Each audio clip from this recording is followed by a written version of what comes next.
सर्वेभ्यो नमो नमः। आज हम अष्टमी कक्षा के चतुर्दशः पाठः आर्यभट्टः इसका अध्ययन करेंगे। सर्वप्रथम इसका संक्षेप में परिचय। भारतवर्ष की अमूल्य निधि है ज्ञान विज्ञान की सुदीर्घ परंपरा। इस परंपरा को संप्रोषित किया प्रबुद्ध मनीषियों ने। इन्हीं मनीषियों में अग्रगण्य थे आर्यभट्ट। दशमलव पद्धति आदि के प्रारंभिक प्रयोक्ता आर्यभट्ट ने गणित को नई दिशा दी। इन्हें एवं इनके प्रवर्तित सिद्धांतों को तत्कालीन रूढ़िवादियों का विरोध झेलना पड़ा। वस्तुतः गणित को विज्ञान बनाने वाले तथा गणितीय गणना पद्धति के द्वारा आकाशीय पिंडों की गति का प्रवर्तन करने वाले ये प्रथम आचार्य थे। आचार्य आर्यभट्ट के इसी वेदुष्य का उद्घाटन प्रस्तुत पाठ में है। आइए अब देखते हैं इसका आदर्श वाचन। पूर्व दिशायाम उदेति सूर्यः पश्चिम दिशायां च अस्तं गच्छति इति दृश्यते हि लोके, परं न अनेन अवबोध्यमस्ति यत् सूर्यो गतिशील इति। सूर्योच्चलः पृथ्वी च चला या स्वकीये अक्षे घूर्णति इति साम्प्रतं सुस्थापितः सिद्धान्तः। सिद्धान्तोऽयं प्राथम्येन येन प्रवर्तितः स आसीत् महान् गणितज्ञ ज्योतिर्विद्य आर्यभट्टः। पृथ्वी स्थिरा वर्तते इति परंपरया प्रचलिता रूढ़ि तेन प्रत्यादिष्टा। तेन उदाहृतं यत् गतिशीलायां नौकायाम् उपविष्टः मानवः नौकां स्थिराम् अनुभवति, अन्यान् च पदार्थान् गतिशीलान् अवगच्छति। एवमेव गतिशीलायां पृथिव्याम् अवस्थितः मानवः पृथिवीं स्थिरामनुभवति, सूर्यादिग्रहान् च गतिशीलान् वेत्ति। 1776 ख्रीष्टाब्दे 670-चतुश्शततमे वर्षे आर्यभट्टः जन्म लब्धवानिति तेने विरचिते आर्यभट्ट्यम् इत्यस्मिन् ग्रन्थे उल्लिखितम्। ग्रन्थोऽयं तेन त्रयोविंशतितमे वयसि विरचितः। ऐतिहासिकस्रोतोभिः ज्ञायते यत् पाटलिपुत्रं निक्षा आर्यभट्टस्य वेधशाला आसीत्। अनेन इदम् अनुमीयते यत् तस्य कर्मभूमिः पाटलिपुत्रमेवासीत्। आर्यभट्टस्य योगदानं गणितज्योतिषा सम्बद्धं वर्तते, यत्र संख्यानाम् आकलनं महत्त्वम् आददाति। आर्यभट्टः फलितज्योतिषशास्त्रे न विश्वसिति स्म। गणितीयपद्धत्या कृतम् आकलनम् आधृत्य एव तेन प्रतिपादितं यत् ग्रहणे राहुकेतुनामकौ दानवौ नास्ति कारणं। तत्र तु सूर्यचन्द्रपृथिवी इति त्रीणि एव कारणानि। सूर्यपरितः भ्रमन्त्याः पृथिव्याः चन्द्रस्य परिक्रमापथेन संयोगात् ग्रहणं भवति। यदा पृथिव्याः छायापातेन चन्द्रस्य प्रकाशः अवरुध्यते तदा चन्द्रग्रहणं भवति। तथैव पृथिवीसूर्ययोः मध्ये समागतस्य चन्द्रस्य छायापातेन सूर्यग्रहणं दृश्यते। समाजे नूतनानां विचाराणां स्वीकरणे प्रायः सामान्यजनाः काठिन्यम् अनुभवन्ति। भारतीयज्योतिषशास्त्रे तथैव आर्यभट्टस्यापि विरोधः अभवत्। तस्य सिद्धान्ताः उपेक्षिताः। स पण्डितमन्यानाम् उपहासपात्रं जातः। पुनरपि तस्य दृष्टिः कालातिगामिनी दृष्टा। आधुनिकैः वैज्ञानिकैः तस्मिन् तस्य च सिद्धान्ते समादरः प्रकटितः। अस्मादेव कारणात् अस्माकं प्रथमोपग्रहस्य नाम आर्यभट्ट इति कृतम्। वस्तुतः भारतीयाः गणितपरम्परायाः अथ च विज्ञानपरम्परायाः असौ एकः शिखर पुरुषः आसीत्। आइए अब देखते हैं इसका सरलार्थ। पूर्व दिशायाम् उदेति सूर्यः पश्चिम दिशायां च अस्तं गच्छति इति दृश्यते ही लोके। संसार में ये दिखाई देता है कि सूर्य पूर्व दिशा से उदित होता है, उगता है और पश्चिम दिशा में अस्त होता है। परम न अनेन अवबोध्यम अस्ति यत् सूर्यो गतिशील इति। परंतु इससे यह नहीं जाना जाता है कि सूर्य गतिशील है। सूर्योचल है पृथ्वी च चला। सूर्य अचल है और पृथ्वी चलायमान है। या स्वकीय अक्षे घूर्णति इति सांप्रतम सुस्थापित सिद्धांत है। जो अपनी अक्ष पर घूमती है, यह अब सुस्थापित सिद्धांत है। सिद्धांतोऽयं प्राथम्येन येन प्रवर्तितः स आसीत् महान् गणितज्ञ ज्योतिर्विद्य आर्यभट्टः। जिसने सर्वप्रथम यह सिद्धांत दिया वे थे महान गणितज्ञ और ज्योतिषशास्त्री आर्यभट्ट। पृथ्वी स्थिरा वर्तते इति परंपरया प्रचलिता रूढ़ि तेन प्रत्यादिष्टा। पृथ्वी स्थिर है, परंपरा से चली आ रही इस प्रथा या धारणा को उन्होंने खंडन उसका किया। तेन उदाहृतं यत् गतिशीलायां नौकायाम उपविष्टः मानवः नौकाम स्थिराम अनुभवन्ति। उन्होंने उदाहरण दिया कि चलती हुई नाव में बैठा हुआ मनुष्य नाव को रुकी हुई अनुभव करता है। अन्यांच पदार्थान गतिशीलान अवगच्छति, और दूसरे पदार्थों या वस्तुओं को गतिशील समझता है। एवमेव गतिशीलायां पृथिव्याम अवस्थितः मानवः पृथ्वीं स्थिराम अनुभवति सूर्यादिग्रहांच गतिशीलान वेत्ति। इसी प्रकार गतिशील पृथ्वी पर स्थित मनुष्य पृथ्वी को स्थिर अनुभव करता है और सूर्य आदि ग्रहों को गतिशील मानता है। 476तमे ख्रीष्टाब्दे 670 अधिक 400तमे वर्षे आर्यभट्टः जन्म लब्धवानिति तेने विरचिते आर्यभट्टम् इत्यस्मिन् ग्रन्थे उल्लिखितम्। सन 476 ईस्वी में आर्यभट्ट ने जन्म लिया। यह उन्होंने अपने द्वारा ही लिखे आर्यभट्टियम नामक इस ग्रंथ में उल्लेख किया है। ग्रंथोयम तेन त्रयोविंशतितमे वयसि विरचित है। यह ग्रंथ उन्होंने 23वें वर्ष की आयु में रचा था। ऐतिहासिक स्रोतों भी ज्ञायते यत् पाटलिपुत्रम निक्षा आर्यभट्टस्य वेदशाला आसीत्। ऐतिहासिक स्रोतों से जाना जाता है कि पाटलिपुत्र आधुनिक पटना के निकट आर्यभट्ट की नक्षत्रों को जानने की प्रयोगशाला थी। अनेन इयम अनुभूयते यत् तस्य कर्मभूमि पाटलिपुत्र में आसीत्। इससे यह अनुमान किया जाता है कि उनका कार्यक्षेत्र पाटलिपुत्र ही था। आर्यभट्टस्य योगदानम गणित ज्योतिषा संबद्धम वर्तते। आर्यभट्ट का योगदान गणित ज्योतिष से संबंध रखता है। यत्र संख्यानाम आकलनम महत्वम आददाति, जहाँ संख्याओं की गणना महत्व रखती है। आर्यभट्ट फलित ज्योतिष शास्त्रे न विश्वसिति, इसमें आर्यभट्ट फलित ज्योतिष शास्त्र में विश्वास नहीं करते थे। गणितीय पद्धत्या कृतम आकलनम आदृत्य एव तेन प्रतिपादितम यद ग्रहणे राहु केतु नामकौ दानवो नास्ति कारणम। गणित शास्त्र की पद्धति से किए गए आकलन पर आधारित करके ही उन्होंने कहा कि ग्रहण में राहु और केतु नामक राक्षस कारण नहीं है। तत्र तु सूर्य चंद्र पृथ्वी इति त्रीणि एव कारणानि। वहाँ पर सूर्य चंद्रमा और पृथ्वी तीनों ही कारण हैं। सूर्य परितः भ्रमन्त्याः पृथिव्याः चंद्रस्य परिक्रमा पथेन संयोगात् ग्रहणं भवति। सूर्य के चारों ओर घूमती हुई पृथ्वी का चंद्रमा के घूमने के मार्ग में संयोग से ग्रहण होता है। संयोग से मतलब बीच में आने से यह ग्रहण होता है। यदा पृथिव्या छायापातेन चंद्रस्य प्रकाशे अवरुध्यते तदा चंद्रग्रहणं भवति। जब पृथ्वी की छाया पड़ने से चंद्रमा का प्रकाश रुक जाता है तब चंद्रग्रहण होता है। तथैव पृथ्वी सूर्यो मध्ये समागतस्य चंद्रस्य छायापातेन सूर्यग्रहणं दृश्यते। वैसे ही पृथ्वी और सूर्य के बीच में आए हुए चंद्रमा की परछाई से सूर्य ग्रहण दिखाई पड़ता है। समाजे नूतनानां विचाराणां स्वीकार कारणे प्राय सामान्य जना काठिन्यम अनुभवन्ति। समाज में नए विचारों को स्वीकार करने में अधिकतर सामान्य लोग कठिनाई अनुभव करते हैं। भारतीय ज्योतिष शास्त्रे तथैव आर्यभट्टस्यापि विरोधः अभवत्।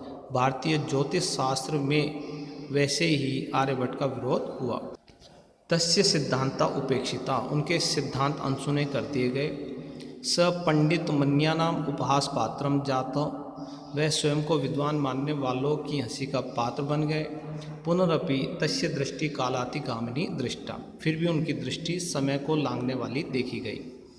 आधुनिकै वैज्ञानिकै तस्मै तस्य च सिद्धांते समादर प्रकटित, किंतु आधुनिक वैज्ञानिकों ने उनमें और उनके सिद्धांत में आदर प्रकट किया। अस्मादेव कारणात् अस्माकं प्रथमोपग्रहस्य नाम आर्यभट्ट इति कृतम्। इसी कारण से हमारे पहले उपग्रह का नाम आर्यभट्ट रखा गया। वस्तुतः भारतीयाः गणित परंपरायाः अथ च विज्ञान परंपरायाः असौ एकः शिखर पुरुषः आसीत्। वास्तव में भारत की गणित परंपरा के और विज्ञान की परंपरा के वह एक शिखर पुरुष थे। आइए अब देखते हैं इसके शब्दार्थ। लोके संसार में अवबोध्यम, समझने योग्य, जानने योग्य, जानना चाहिए। अचलः स्थिर, गतिशील, चला, अस्थिर, गतिशील। स्वकीय, अपने, अक्षय, धुरी, घूर्णति, घूमती है। अब देखते हैं इसके शब्दार्थ। लोके संसार में अवबोध्यम समझने योग, जानने योग, जानना चाहिए। अचलः स्थिर या गति ही, चला अस्थिर गतिशील, सुखिए अपने अक्षय धुरी पर, घूर्णति घूमती है, सुस्थापित है भली भांति स्थापित, प्राथम्येन सर्वप्रथम, ज्योतिर्विद ज्योतिषी, रूढ़ी प्रचलित प्रथा या रिवाज, प्रत्यादिष्टा प्रति प्लस आदिष्टा, खंडन किया, ख्रिस्टाब्दे ख्रिस्ट आब्दे ईस्वी में, 60-76 वयसी आयु में, अवस्था में, उम्र में, निक्षा निकट या पास, वेदशाला ग्रह नक्षत्रों को जानने की प्रयोगशाला, आकलनम गणना। आइए अब देखते हैं इसके अभ्यास। एक पदेन उत्तरत, एक शब्द में उत्तर लिखो। सूर्य कस्याम दिशायाम उदेति, सूर्य किस दिशा से उगता है? उत्तर है पूर्वश्याम, पूर्व दिशा से। आर्यभट्टस्य वेदशाला कुत्र आसीत्, आर्यभट्ट की वेदशाला कहाँ थी? उत्तर है पाटलिपुत्रे, पाटलिपुत्र में। महान गणितज्ञ ज्योतिर्विज्ञ के अस्ति, महान गणितज्ञ और ज्योतिष शास्त्री कौन है? तो उत्तर है आर्यभट्ट। आर्यभट्टेन क ग्रंथ रचित, आर्यभट्ट ने कौन सा ग्रंथ लिखा? उत्तर है आर्यभट्टीयम। अस्माकं प्रथमोपग्रहस्य नाम किम अस्ति, हमारे पहले उपग्रह का नाम क्या है? उत्तर है आर्यभट्टः। पूर्ण वाक्येन उत्तरत, पूर्ण वाक्य में उत्तर बताओ। क सुस्थापित सिद्धांत, कौन सा सुस्थापित सिद्धांत? उत्तर है सूर्य अचल है पृथ्वी से चला, सूर्य अचल है और पृथ्वी चलायमान है। साच पृथ्वी सुखी अक्षय घूर्णति, वह पृथ्वी अपने अक्ष पर घूमती है। इति सांप्रतम सुस्थापित सिद्धांत, यह अब सुस्थापित सिद्धांत है। चंद्र ग्रहण कथम भवति, चंद्र ग्रहण कैसे होता है? उत्तर है यदा पृथिव्या छायापातेन चंद्रस्य प्रकाश से अवरुध्यते तदा चंद्र ग्रहणम भवति, जब पृथ्वी की छाया के गिरने से चंद्रमा का प्रकाश रुक जाता है तब चंद्र ग्रहण होता है। सूर्य ग्रहणम कथम दृश्यते, सूर्य ग्रहण कब देखा जाता है? पृथ्वी सूर्यो मध्ये समागतस्य चंद्रस्य छायापातेन सूर्य ग्रहणम दृश्यते, पृथ्वी और सूर्य के बीच में आए हुए चंद्रमा की छाया के गिरने से सूर्य ग्रहण होता है। आर्यभट्टस्य विरोध किमर्थम अभवत्, आर्यभट्ट का विरोध किस लिए किया गया? समाजे नूतनानां सिद्धांतानां स्वीकारणे सामान्य जना काठिन्यम अनुभवन्ति, समाज में नए विचारों और सिद्धांतों को स्वीकार करने में सामान्य लोग कठिनाई अनुभव करते हैं। भारतीय ज्योति शास्त्रे आर्यभट्टस्य सिद्धांतः नूतन आसीत्, भारतीय ज्योतिष शास्त्र में आर्यभट्ट का सिद्धांत नया था। तस्मात् तस्य विरोध अभवत्, इसलिए उनका विरोध हुआ। प्रथमोपग्रहस्य नाम आर्यभट्टः इति कथम कृतम्, प्रथम उपग्रह का नाम आर्यभट्ट किस लिए किया गया? आधुनिक वैज्ञानिकै आर्यभट्टं प्रति समादरं प्रकटयन्ते प्रथमोपग्रहस्य नाम आर्यभट्ट इति कृतम्, आधुनिक वैज्ञानिकों ने आर्यभट्ट के प्रति समादर आदर प्रकट करते हुए पहले उपग्रह का नाम आर्यभट्ट रखा गया। रेखांकित पदानि आधृत्य प्रश्न निर्माणम करो, रेखांकित शब्दों को लेकर के प्रश्न निर्माण करो। सूर्य पश्चिम दिशायाम अस्तम गच्छति, सूर्य कस्याम दिशायाम अस्तम गच्छति, सूर्य कौन सी दिशा में अस्त होता है? पृथ्वी स्थिरा वर्तते इति परंपरायाः प्रचलिता रूढ़ी, पृथ्वी स्थिर है ये परंपरा से प्रचलित रूढ़ी है। पृथ्वी स्थिरा वर्तते इति कथम प्रचलिता रूढ़ी। आर्यभट्टस्य योगदानम गणित ज्योतिष संबद्धः वर्तते, आर्यभट्ट का योगदान गणित ज्योतिष से संबंधित है। आर्यभट्टस्य योगदानम केन संबद्धः वर्तते, आर्यभट्ट का योगदान किससे संबंधित है? समाजे नूतन विचाराणाम स्वीकारणे प्राय सामान्य जना काठिन्यम अनुभवन्ति, समाजे नूतन विचाराणाम स्वीकारणे प्राय के काठिन्यम अनुभवन्ति, समाज में नूतन विचारों को स्वीकार करने में प्राय कौन कठिनाई अनुभव करते हैं? पृथ्वी सूर्यो मध्ये चंद्रस्य प्रकाश चंद्रस्य छायापातेन सूर्य ग्रहणम भवति, कयो मध्ये चंद्रस्य छायापातेन सूर्य ग्रहणम भवति, किनके बीच में चंद्रमा के छायापात से छाया गिरने से सूर्य ग्रहण होता है। मंजूषात पदानि चित्वा रिक्त स्थानानि पूरयत, कोष्टक से शब्द छांट करके रिक्त स्थान पूरे करो। नौकाम नौका को, नाव को, पृथ्वी पृथ्वी, तदा तब, चला चलायमान, अस्तम अस्त होना। सूर्य पूर्व दिशायाम उदेति पश्चिम दिशि च अस्तम गच्छति, सूर्य पूर्व दिशा से उदय होता है और पश्चिम दिशा में अस्त होता है। सूर्य अचल पृथ्वी च चला, सूर्य अचल और पृथ्वी चलायमान है। पृथ्वी स्वकीय अक्षे घूर्णति, पृथ्वी अपने अक्ष पर घूमती है।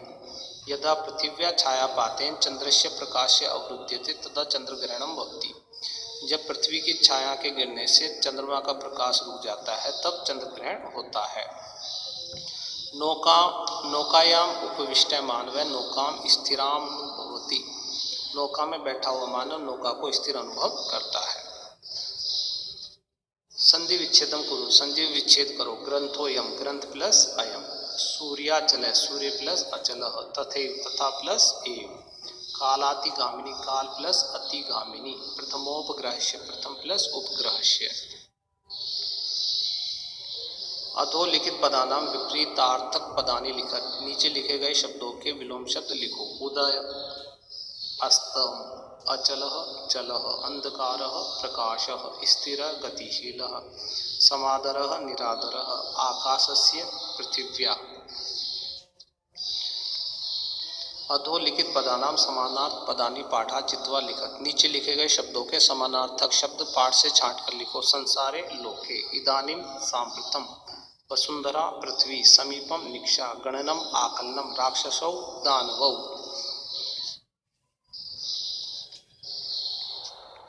अधोलिखितानि पदानि आधृत्य वाक्यानि रचयत, नीचे लिखे गए शब्दों को लेकर के वाक्य बनाओ। सांप्रतम, सांप्रतम का अर्थ होता है अब। सांप्रतम अध्ययनस्य कालः अस्ति, अब अध्ययन का समय है। निक्षा, निक्षा मतलब पास। ग्रामम निक्षा नदी विद्यते, गांव के पास नदी है। उपविष्ट, बैठा हुआ। बालकः आसने उपविष्ट अस्ति, बालक आसन पर बैठा हुआ है। कर्म भूमि, कर्म भूमि मतलब काम करने की भूमि, कर्म भूमि जहाँ हम काम करते हैं। मदर टेरेसाया कर्म भूमि भारतम आसीत, मदर टेरेसा की कर्म भूमि भारत थी। वैज्ञानिक है, आर्यभट्ट महान वैज्ञानिक आसीत, आर्यभट्ट महान वैज्ञानिक थे। इस तरह से ये हमारा पाठ समाप्त होता है। इस पाठ को देखने के लिए धन्यवाद। यदि आपको मेरा वीडियो पसंद आया हो तो इसे लाइक करें, शेयर करें और सब्सक्राइब करें। इस वीडियो को देखने के लिए आपका बहुत बहुत धन्यवाद और आभार।